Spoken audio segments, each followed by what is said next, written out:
Hi, and welcome back to Politidoxy. I'm your host, Aaron Friedman. Today we have Grace Sandusky, who's known on social media as the pro-life Barbie. And I would first like to start with introduction. So how about you go ahead and introduce yourself? So my name is Grace Sandusky. Man, that's always such a big question right at the beginning of a podcast to just introduce yourself. My background is mainly in pro life activism. I was a student spokesperson with Students for Life of America. I've worked for a pregnancy resource center where we assisted women facing unplanned pregnancies.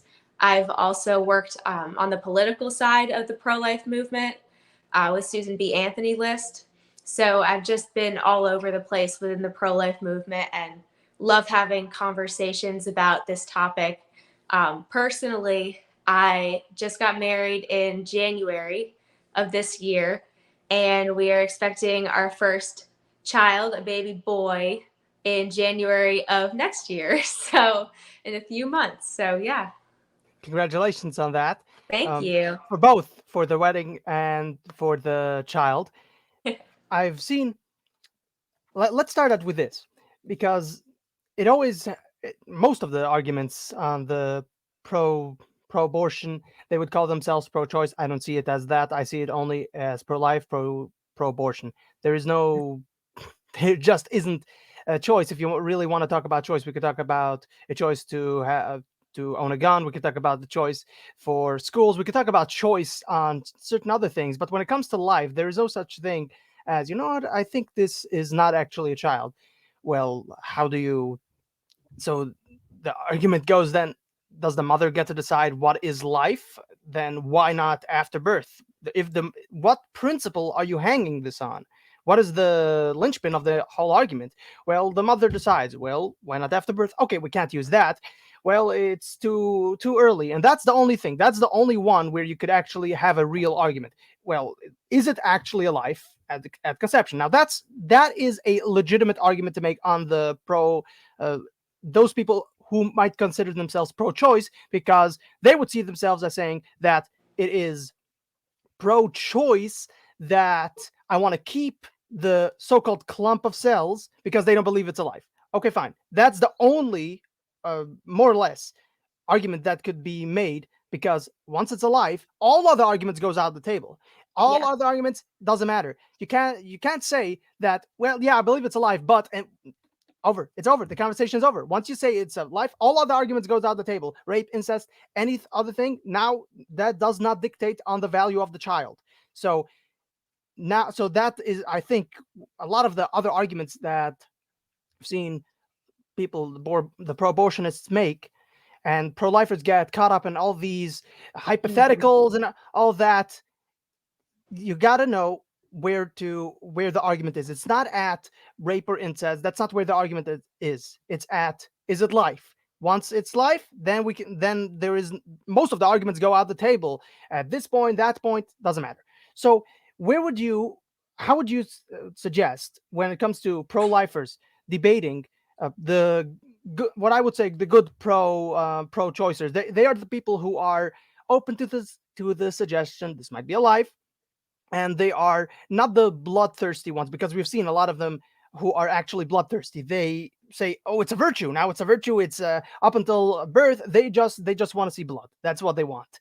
But the question is, what would you say is the best argument for a pro-lifer to, when debating the people who are actually here to have an actual normal conversation instead of shouting you down? hmm Yeah, and I do think that most people on the other side are well meaning, although I have certainly seen that there are lots of people I would who like are radically pro abortion. But I I would like think to, most Jay, I just, people, one small thing, just point out where we might disagree on this. I don't act, maybe not all the people, but I mean most of the people. The movement itself is bloodthirsty. Now the movement is. there are good people in the movement who are just either scared, who have been taken, or are being taken advantage of as we speak, and they are scared. They don't know what to do, so they feel like their right is being taken away, and they're hate oriented, although their heart isn't full of hate per se. But since they understand somebody's taking their life away, I mean, if somebody takes my rights away, not life, sorry, rights. If somebody takes their rights away, if somebody takes mine, I would be full of hatred as well. So a lot of people, they may be good intention, but the road to hell is paved with good intention. Anyway, I cut you off. I just wanted to say that the movement, I believe the movement is uh, full of hatred, but the individuals, maybe even most of the individuals in the movement, are not. No, and we don't disagree on that at all. I totally agree that the movement is bloodthirsty. It is pro-abortion. It's not pro-choice when you really get down to the nitty-gritty. I'm talking mainly about the people who you will be interacting with typically in your day-to-day life. I've had lots of experiences where I have gotten to speak to people on the streets at the women's marches, and those people who go to those who scream in your face, who are super radical, are not the same kind of people. They're not the same kind of pro-choice people as the people who I would talk to on a college campus, people who I know in my personal life. But I totally agree with what you were saying before about how the entire debate really does hinge on this one question of when life begins, right? Because you can talk about all these other things, and the pro-abortion side, all they use is distractions all the time. All they want to do is they want to talk about the most radical situation. They want to talk about rape and incest. They want to talk about life with the mother. And those are certainly conversations that we can have, but we can't even get to that conversation if we can't agree that life begins at conception, So if they won't even agree that abortion should be illegal, if we throw out those cases, even if we let those be exceptions, and we ask them, okay, if we let those be exceptions, rape, incest, life of the mother, are you okay with making abortion illegal in all other situations? They'll pretty much all say no, because it doesn't have to do with those. Those questions really are just distractions. So I do think that we need to constantly be bringing it back to that one question of when does life begin, and specifically valuable human life, because that's what really matters to people. And it's one of the easiest questions in the abortion debate to answer, because it is just so scientifically valid that life begins at the moment of conception. 96% of biologists agree. It's obviously a human being, because two human beings can't produce a dog or a member of another species. The species is of the human species. It's not any other species, so it must be human. And we also know that it must be living. Any biology textbook will tell you this. If you literally open up any biology textbook from high school, it will tell you about the things that are required to be a unique life. One of the things that is required is metabolizing, meaning it's growing. If something's growing, it can't be dead. Okay? This is one of the requirements of life. The baby, from the moment of conception, is metabolizing, it's growing, it's self-directed as well. It's not a part of the mother. It's doing its own thing. It's self-directed and it's metabolizing, growing. Let me So add. if something is growing and self-directed, it must be alive. And so then when we put those two things together, that means it's a living human being. And it's one of the easiest scientific claims that you can make. Even someone like me, I'm not a biologist, I can make it. And I think that anyone can. And it's the question that we should be bringing the abortion debate back to all the time. I would like to add on the subject of the baby being a separate individual that from the mother is, and this is kind of hard for me actually to point out because I don't have any source to actually cite this from, but it's just from memory. So maybe this may be very disprovable, but I remember distinctly watching a video where they talk about the moments after conception, the child while it's being developed, while the child is being turned into a full grown human.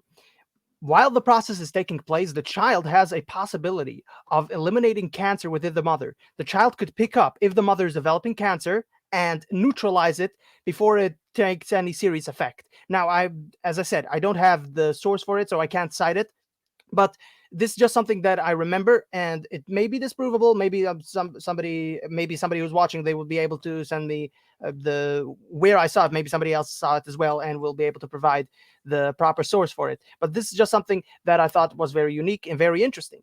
Now, talking on the subject of the pro-life, pro-choice dichotomy, the movements, and we already discussed this with a previous guest, Hayden Lay. He is the let me remember, the coordinator. I remember, as I recall, the coordinator for the Democrats for Life movement, and he I asked him the question, and he already confirmed this for me. But I would like to ask another.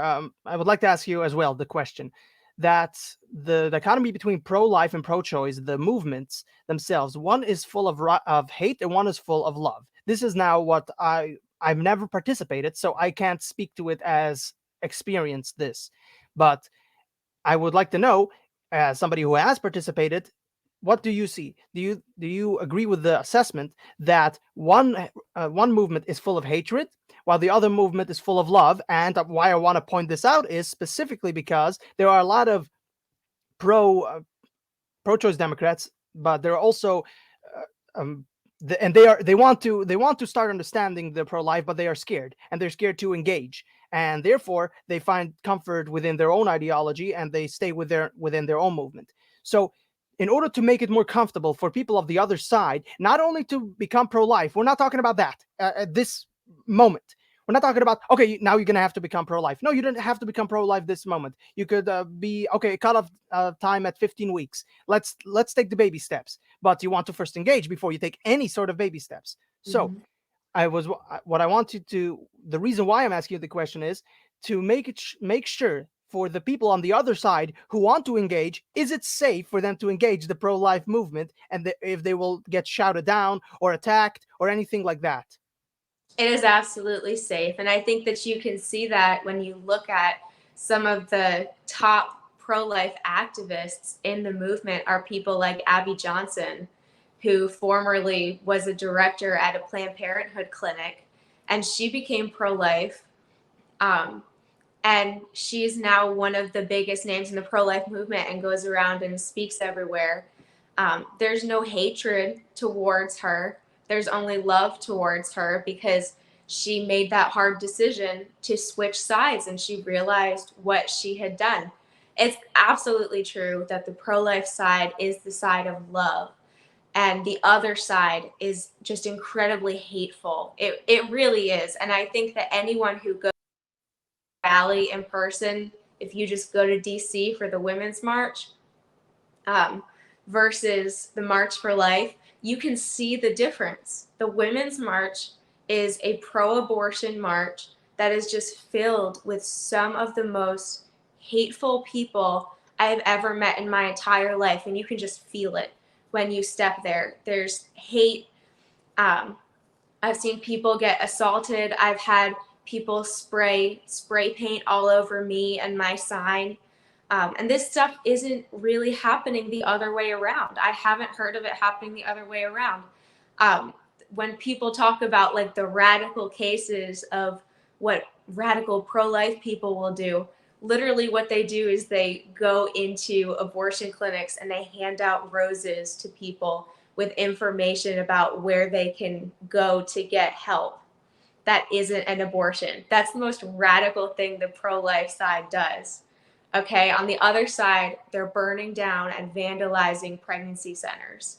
So if you just look at the difference, it it could not be more stark of a difference. And I really think that anyone, no matter what side they're on, if they actually went in person to see it, they would see the difference because it's just so wild. And it makes sense because one side is advocating for death and destruction of a human being, and the other side is advocating for life. And our argument is that every single human life is valuable and worthy of dignity. And so it makes sense that the side that's fighting for life and human rights and dignity of all human persons is going to be more loving. but we are absolutely a safe place for anyone who wants to have a discussion. And I think that I speak for every pro-life person that I know when I say that. Well, that is a very sorry. That is very important to hear because there are certain people on the other side that they might be more open. They might not be that militant, and they just need to hear it. And we will be also in a coming episode. We'll be discussing why the other side is that very afraid to engage. Now, I want to switch it up to tactics because, and again, I've talked so many times about this on my podcast on tactics that the pro-life movement should be utilizing, and which they frankly they've been pretty good on social media, but they should be utilizing it more on the legal and legislative um, branches of government.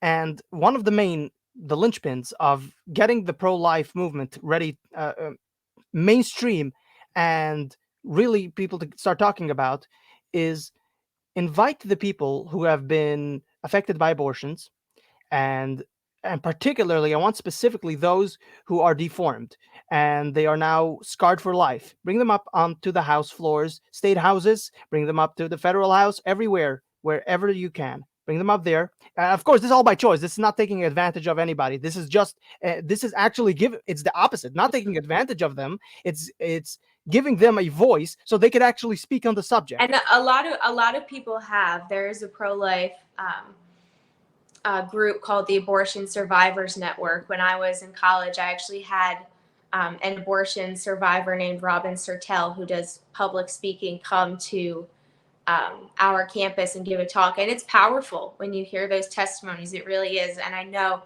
they frequently go and testify. Yes, the testimonies is one thing, but I want something even more than that. Not only the testimony, I want them to testify and have the Democrat senators and House assemblymen, all of those people sit there and to be asked the question, you are pro-choice, now answer me this. I have been deformed for life. Do I deserve to live? How will they answer that? This will be one hell of a question for them. Another question would be amazing to see them try to defend the abortion subject in front of the faces of people who have been deformed by abortion. That'll be one hell of a picture to circulate throughout the entire country, that the who is really this on the side of pro mothers, pro life, and I mean pro life, just life, not pro life as in we want the baby to live. That is a thing we already take. We're just pro life as in human beings to be allowed to live. It'll be one hell of a picture seeing Democrat senators saying that we still believe in the mother's right to choose, and them coupling it and contrasting it to, yeah, but why do you but my mother was taken advantage of, and she was promised, she was, yeah, promised, or and sometimes threatened in certain situations to have an abortion, and this is the result.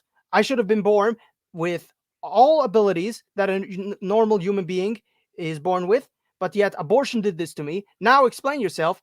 Again, it'll be one amazing picture to see the Democrat senators, assemblymen, and even a Republican congressman who are pro-choice have to defend themselves. And now you flip the entire script. Instead of them being, we're pro-mother, we're pro-choice, and all that. Are you really? Are you really that pro that? These are the people who have been affected by it. Now answer them. So it's not only just testify, it's also put them in an uncomfortable position. Now, when I've talked about this idea was floated in a episode that I aired that is called Dirty Politics. Why? Because it is kind of a dirty move. It just is dirty, but and because it is a trap.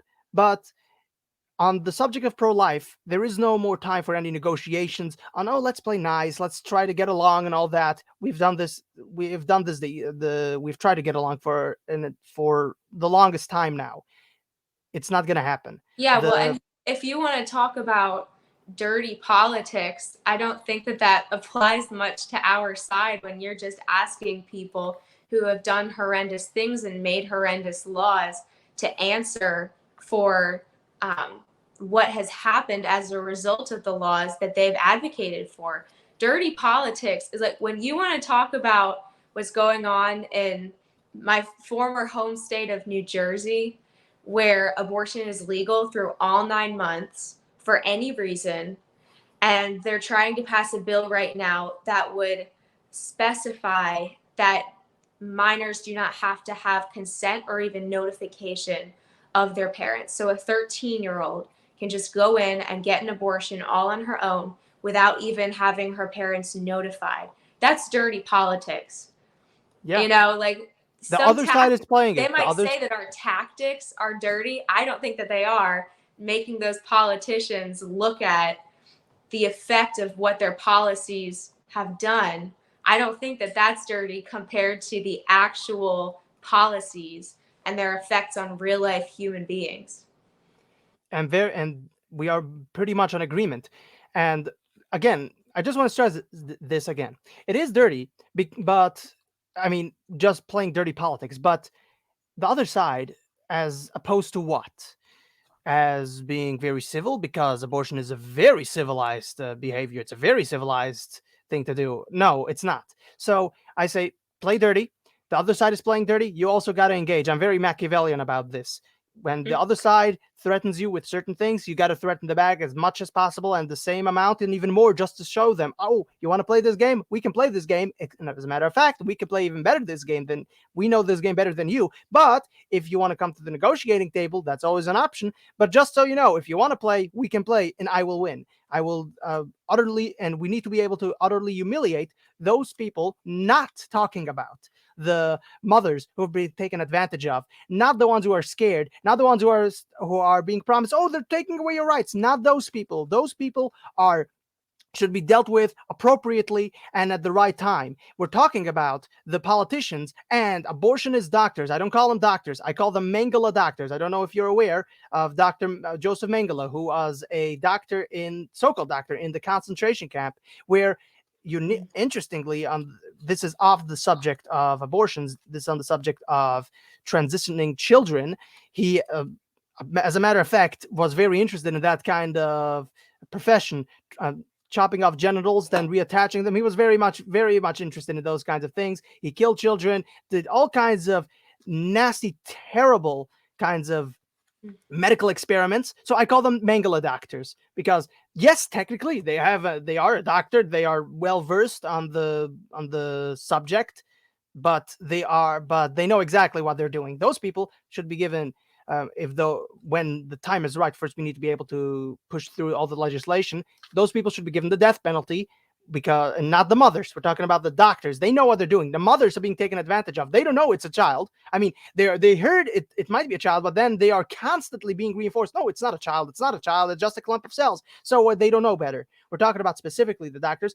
And I would wish at some point we could get to where the mother, knowing that it's a child, then the mother could be also put to a similar punishment. But that's far off into the future. That's not something we could be doing right now anyway. So now let's go to the next subject on Donald Trump. We have seen Donald Trump be a little flimsy on the subject. Now I want to first make this very clear. Donald Trump is unequivocally the most pro-life president in our lifetime. Why? Not because of his own ideology. He's not an idealist. He doesn't believe in ideology, more or less. He only mostly believes in himself, but he appointed 3 Supreme Court justices who overturned Roe v. Wade. You cannot say that Donald Trump is not pro-life. You can't say that. Just as a matter of fact, he is. He did it. He got it done. And anybody who says he's not pro-life and also simultaneously says that I would have never thought Roe v. Wade would have been overturned in our lifetime, you're not being coherent. He is the most pro-life president we had. And because of that, we got Roe v. Wade overturned. Now, he has also been kind of, as I said, he's not an idealist. He doesn't take it ideologically. We do, because we are ideologically pro-life. So we are consistent about it, but he isn't. So he attacks Ron DeSantis on signing a pro-life bill. As a matter of fact, the only reason why I would attack Ron DeSantis on that bill is why isn't it even more pro-life? I mean, you turned a swing state, Florida, into a more conservative state than California is liberal. It's more Florida is more conservative right now than California is liberal. You should be able, if liberals can in New Jersey pass a bill that would that would regulate that abortions could be taken up until 9 months, you should be able to say no more abortions at all in Florida. You should be able to do that. So I would like to see more from Ron DeSantis on that side. That's the only reason why I would critique Ron DeSantis. But Donald Trump attacks him. Why? Because he, what he says is that's a terrible thing. It's not going to get you elected. That's the most charitable view, that Donald Trump didn't say it's terrible because he's saving lives. It's terrible because it's not going to get you elected. But Donald Trump didn't attack, as I understand it, didn't attack him because he actually believes what he said there. He attacked him because he will do anything that is expedient to him, anything that would get him elected, anything that would destroy his political opponents. He will use that. So that's what I see. So I would like to know, what is your perspective on Donald Trump and his flip flopping a little bit? We could call, yes, we can call it flip flopping on the subject of pro life. And also keeping in mind that he is the most pro-life president. Don't forget, he also marched with the pro-life March for Life. I don't remember which year it was, 2020, 2019. When was it? Anyway, he was there. So he definitely knows how to speak to the base and partake in the subject. But taking all that into account, what is your outlook on Donald Trump? Yeah, I believe it was 2019. But yeah, as he flip flops, my opinion on him tends to flip flop as well. I agree with you that he was a great president. He did a lot of pro life things in terms of the decisions that he made and the policies he enacted and the Supreme Court justices that he picked. He was the most pro life president that we have ever had. Do I believe that he cares about abortion ideologically as an issue? Do I think he's personally convicted on it? No, because he flip flops back and forth on it. And I don't think that anyone who was personally convicted on this topic would ever say such a thing. Now, I think that we need to look at strategies. And so I'm not opposed to voting for Donald Trump. I will happily vote for whoever the most pro-life candidate is, even if it's someone who might pass a 15-week bill but isn't willing to pass anything else. That's better than literally any Democratic opponent that he might have, whether that's Biden or someone else who's advocating for abortion through all 9 months. But one of the things that is so frustrating as a pro-lifer is, you were talking before about how when they push, you think that we should push just as hard or harder. I agree with you. And I think that our politicians, the Republican politicians, have not heard that, or they're not doing it at least, because when you look at the other side, they're unapologetically advocating for abortion through all 9 months for any reason without parental consent of minors. And they're pushing for this. And they are creating legislation constantly that is doing this in all of the states that they have control over. And then what do we see from pro-life politicians? Even I agree with what you were saying. I would love if DeSantis could do something that was stronger than a 6-week bill. I think that he has the support for it in the state of Florida. I think he should do it. And I think that it's really sad that on our side, our politicians are preemptively compromising. You don't need to compromise before you even come to the table. And I think that that's what they're doing. It's one thing if you push as hard as you possibly can and you move it ever so slightly towards the pro-life position, towards outlawing abortion entirely. It's another thing if you go in already compromising. You're not going to get anywhere near what you want to get if you go in already saying there's something wrong with a 6-week bill or a 15-week ban. We're not quite so sure about it. Like, we need to go in guns a-blazing, and our politicians do too, saying that life begins at conception, abortion after that point is murder, and it should be illegal. Just like the other side is going in guns a-blazing, saying that there's no such thing as an abortion being wrong. All of them are right, no matter the situation. I would really love to see some politicians come to the forefront who care about this issue as much as I do. And it just feels like time and time again, they just really fail us. The Republicans do. I mean, I don't think anything will make you be more frustrated watching politics than becoming a pro-life activist. Like, man, if this is your number one issue and you pay attention to what the Republican politicians are saying about it, it's just so disappointing because over and over and over again, you'll advocate for a politician who will say that they're pro-life, who will say that um, they're not going to be squishy on this issue. I've had politicians say to my face, right to me one on one, that promise that they're not going to squish on that issue. And then literally the next week in a debate, squish on the issue. So I think that we just really need to hold our politicians accountable. That is very alarming, actually, to hear when you have so-called pro-life politicians. Then you have to ask the question if they actually believe that it's alive, and then they just completely I fold don't on think they do. that. I think a lot of them, it's just politically expedient to them because they know that pro-life people really care about that position, and I think that they really use people who are pro-life, and I think that they figure that if they squish on it later, I mean, who are we going to vote for? Are we going to vote for Democrats? You Yeah, know, like it's we're not going to vote for Democrats. it's a They mental feel like they gun. have us. It's a mental gun that they hold to your head. Well, you can't do anything anyway about it. But Yeah.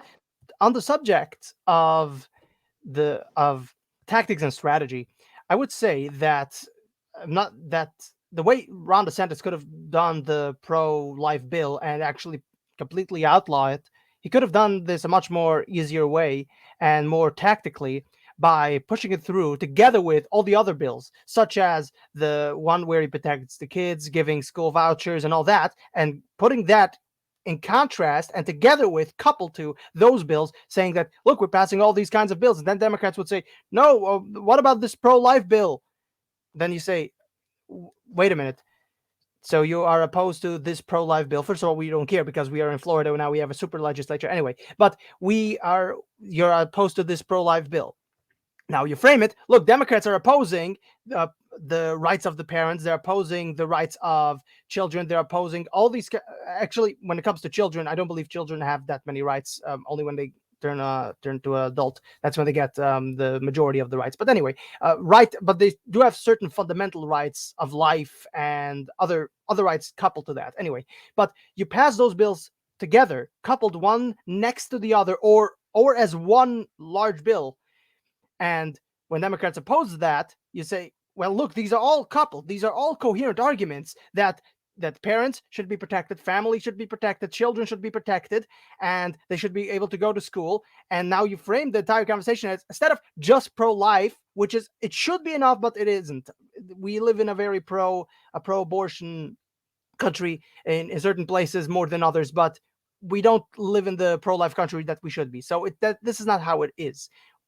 But how you engage in that, well, you say, well, it's not only now pro-life, it's all about all the other things coupled with pro-life. So now you have coupled all together, and it is much more harder for Democrats to oppose that. That's one strategy I would suggest. But there is another thing which I've noticed in the pro-life movement, and this might be the most controversial thing that we will be discussing on the pro-life subject.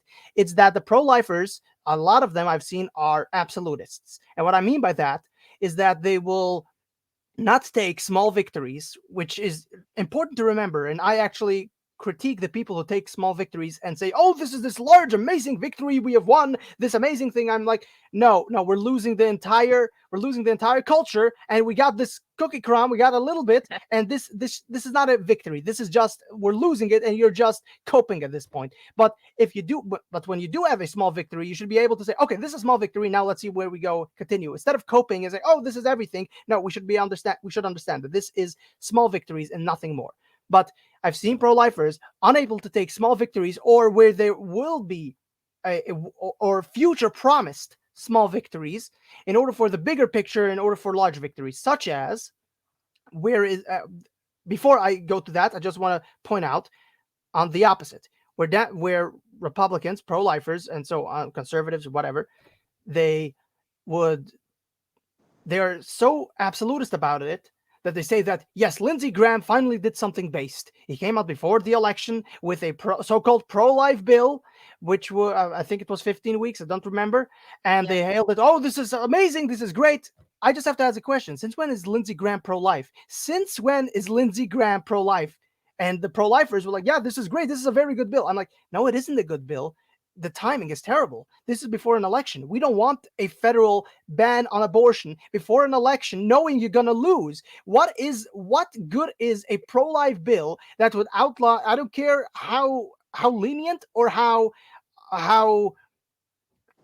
open it is for change or anything like that before an election. It doesn't matter. If you're going to lose, then all of your work is for nothing. A person is not judged by their intentions, but by the sum they have achieved.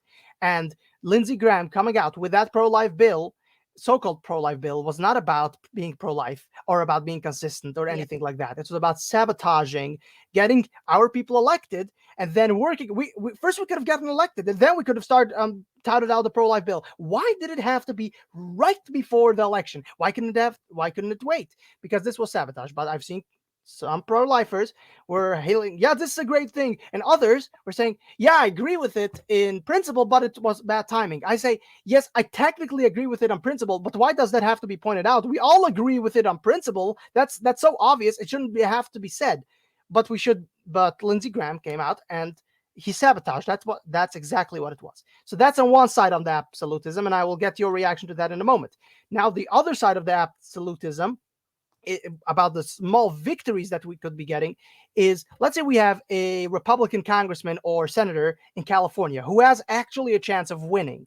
Now, he's obviously California. What is he going to do? He's not going to come out and say, we're going to defund Planned Parenthood. We're going to make sure that we're going to come out with a pro-life bill or of any sort. They're obviously going to say, no, I won't vote for this. No, I won't, but I will vote for lowering taxes and so on and so forth. The pro-life movement won't come out and endorse that guy. My problem with that is that guy, that senator, he's not going to vote. You're not going to get a conservative who's going to vote for pro-life legislation from California at the moment, at this point in time. But at the very least, what you could have is a senator who is Republican, gets elected, wins the election. This is all in theory. This is highly unlikely, but in theory, and the pro-life movement endorses that guy.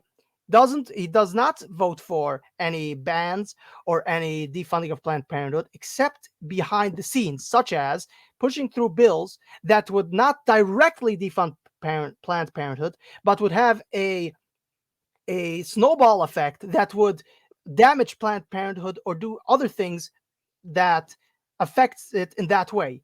So, in other words, he's not coming out and doing the things that you want to, like a firebrand, but he's doing the things behind the scenes that you benefit from. So this is the absolutism. It's either on one way, you have to agree with all the pro-life literature all the time, everywhere, at every point in time. Otherwise, you're not really that sufficiently pro-life, and then you lose elections, and then you don't endorse. And on the other side, you also have the endorsements that you don't give to Republicans who might not be that pro-life, but could help out in the future. Oh, and just one more thing, and then you have to that absolutism, Mike Pence, which a pro-life movement apparently loves now. I don't know why. He's not viable. Why are you supporting somebody, not you, but the general you, is supporting somebody who is not viable? He's not going to win. You want to support somebody who's pro-life? You would be supporting Donald Trump, Ron DeSantis, Vivek Ramaswamy. Maybe I'm not that well versed on the subject, but I do believe he is pro-life. So you would be supporting him. Mike Pence was the most pro-life at the debate, but he doesn't have a chance of winning. Why are you supporting somebody who's not going to win? So this is the absolutism I've seen on the pro-life side. You tell me, so I want to get your reaction.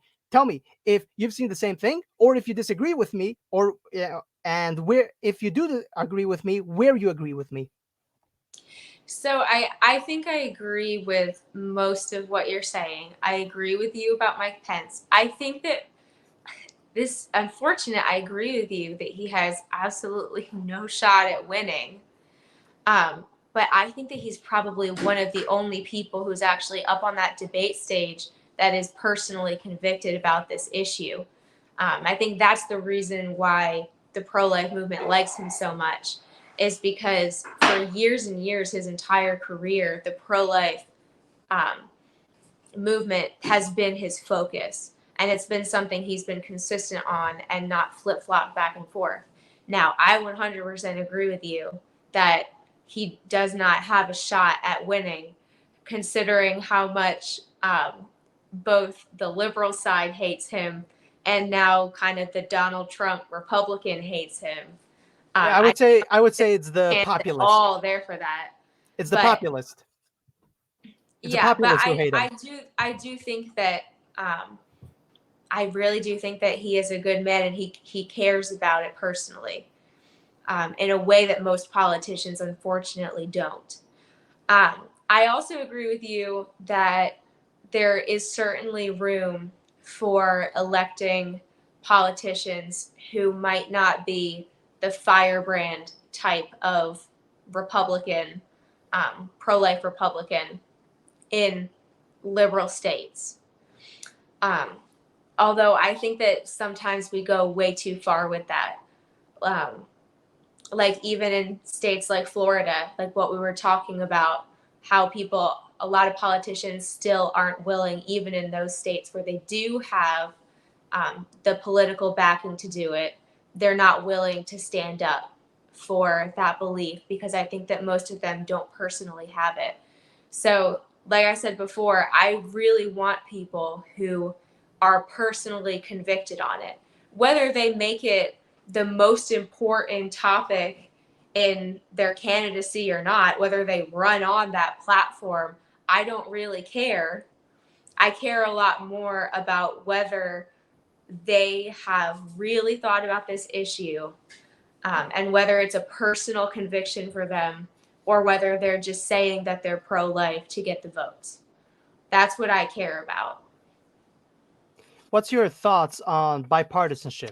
We've seen conservatives and pro-lifers try to build a coalition with Democrats, and of course, when it comes to the pro-life Democrats and so on, of course, we should be building bipartisanship. That's not an argument against them, but the outreach trying to convince certain people, like the screaming, I don't remember which one this was, uh, decapitating baby dolls in public, and the ones with blood pouring down. I mean, what? And they call themselves satanic, but the guys the people who don't believe, who don't want to be associated with that, but they still say, yeah, it's women's rights. I don't know why they would be associating with those people, because they're doing a very good job as showing themselves as being satanic. But I've seen certain conservatives and the pro-lifers trying to build some kind of bridge to them and trying to explain to them, and I'm here on the other side saying they should not be talked with, they should not be tried to convince of anything. And I will be posting a episode on that, why I believe that, very shortly. And I think it's something that most people don't even discuss, but that's for the coming episode anyway. So, would you say that we try too hard on the wrong places, such as trying to convince the wrong people of being pro life instead of focusing on the people who could be much more easily convinced? And we should be using the images. This is something that I mentioned earlier, that the pro life movement have done a very good job in showing the babies who have been aborted. That's amazing. To show And the more of show it. the Yes, to show the images. That's very important, because from the left they are mostly feelings oriented, and to show the images of aborted children, that really helps with that on that front, because they don't care about your facts. I know Ben Shapiro likes saying that facts don't care about your feelings, but guess what? Their feelings don't care about your facts. But if you come with other Mhm. feelings, you show them that this is not only about, oh, I'm a robot and I'm going to tell you this is the statistics and these are the facts and this is exactly what needs to be done. No, I'm a human being and I also understand. I have empathy, I have compassion, I understand where you're coming from. And this is the reason why we should be protecting the mother and the children, and there's actually resources. Anyway, and these are the pictures of aborted children. I believe that certain people could be convinced of that. So instead of we focus on the wrong things from time to time, I believe, trying to build bipartisanship with the wrong people. Would you say that we should be focusing more on people who are much more geared towards the debate side of it instead of trying to go after the crazies?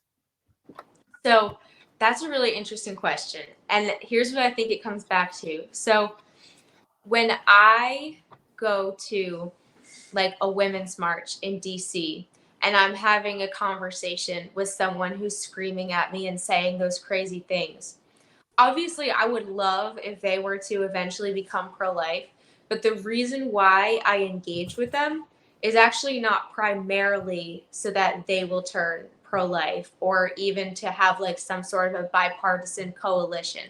What I'm trying to do in that moment is I'm trying to have a public conversation so that all the people around me who they brought with them, who it's their first march that they've ever been to, and they're not well acquainted with the pro life movement, I'm trying to expose what their beliefs are. I'm trying to have this conversation so that all the people surrounding can see that the pro life side is the loving side and that we have the facts on our side.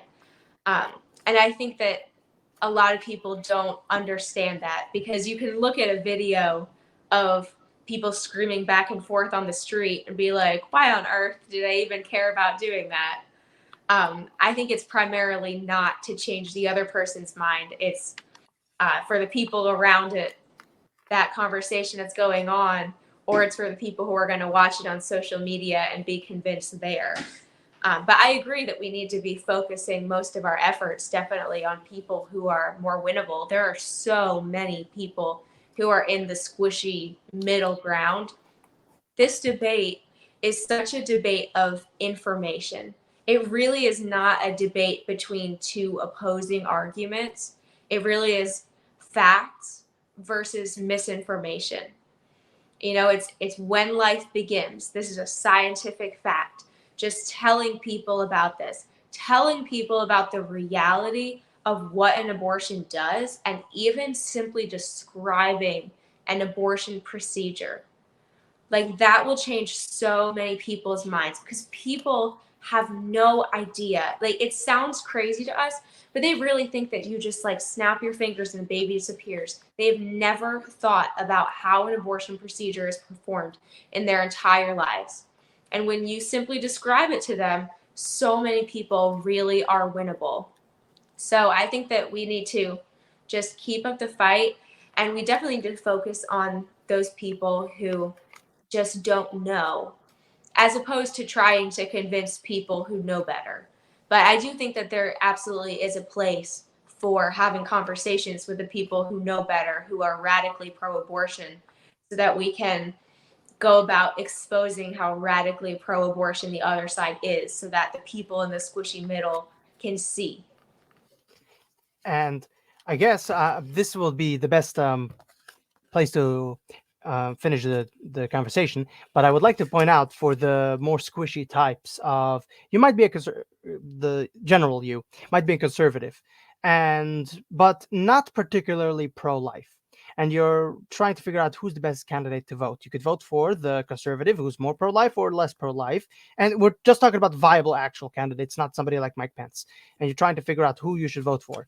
And I have heard this from Michael Knowles, and he says that when he used to be more squishy on the subject, and Ann Coulter, who is wonderful, absolutely wonderful on most subjects when it comes to politics, in my point of view, she said she was at their college. I don't remember which one. She had a speech over there, and what Michael Knowles says that after the speech they were able to hang out with her, and the subject came up. She said that whenever you want to figure out for who you should vote for as a conservative, regardless of being pro-life or not, you are not that much pro-life. If you want to know who you should vote for, and both candidates are saying we're both going to cut your taxes, we're both going to do this and that, just know that the conservative is going to the pro-lifer is going to cut the taxes even more than the other one. The pro-life, because it's consistent, ideology mostly consistent. Being pro-life now correlates with a whole bunch of other things of cutting taxes and all the other things. You might say, well, it's not something I'm particularly that much interested in pro-life. Fine, but you're interested in the cutting taxes for some reason. We're more than just an economy, but whatever. They believe, okay, You want to cut taxes? You want to cut taxes even more? Vote pro-life. Do you have a higher chance that the taxes will be cut much more even Yeah, militant? because cutting taxes is a popular position. So every Republican is going to stand on such a popular position. Being pro life is not nearly as popular as cutting taxes. So if you find a politician that is willing to stand up for their beliefs, even on the positions that are slightly more unpopular, then it just means that they actually hold the beliefs that they're saying closer, and that they actually are personally convicted on all of those. And that makes sense what you're saying. Yes. All right. So I guess we will end right here. So for the people who are watching and they want to either get involved or they want to reach out to you, they want to start following you, where could they find you? And is there any other places where they could go and get involved? Yep. So if you want to follow me or reach out to me, my DMs are always open on Instagram. My Instagram is pro life Barbie. I think it's the same on Twitter, which is called like X now. But It's I'm Twitter. definitely definitely most active on Instagram. I check my DMs regularly, so if people have any questions for me, I'd be happy to answer them. And for the is it for those who are interested in getting involved, and what organizations would you recommend? Where should they reach out to? If you're a student, the first place that you should reach out is Students for Life. Absolutely. High school or college age students, they're absolutely phenomenal, and they will help you get involved. Start a chapter at your school. They will teach you all about the pro life movement.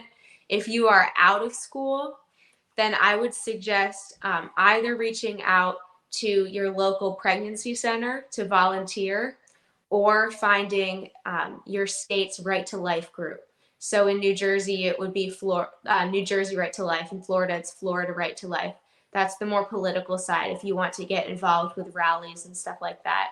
So doing both of those things would be awesome. Yeah, but just absolutely get involved. We need more people who are active in the pro-life movement. We need volunteers at pregnancy centers, and there's just no better place that you can be than helping hand out those baby clothes to women in need. It really is phenomenal.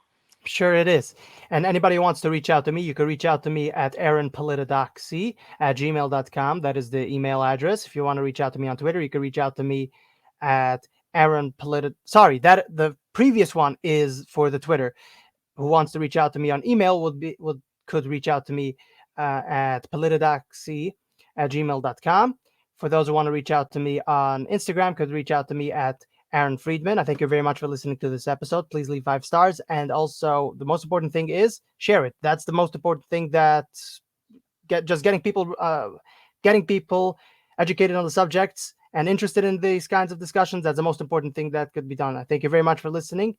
And remember, my fellow radicals, stay political.